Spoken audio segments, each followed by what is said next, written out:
So বন্ধুরা, আজকে আমরা কোরের কীভাবে কাজ করতে হয় ডেটন ফাঁসাতে আমরা দেখাচ্ছি আপনাদেরকে। আপনারা দেখতে থাকুন আমাদের পুরো ভিডিও। সব প্রথম ঢুকে যাবে তার ছোট্ট একটা ফুচকি ডেটনের, তারপরে এই যে আমাদের গরুজা ঢুকে যাবে ডেটন।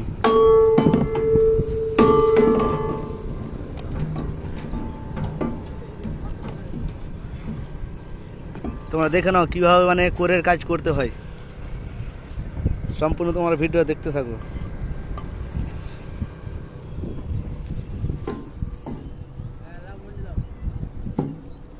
মুন্ডিতে গিরা মারি ছেড়ে দাও, একজন উপরে চলেছে।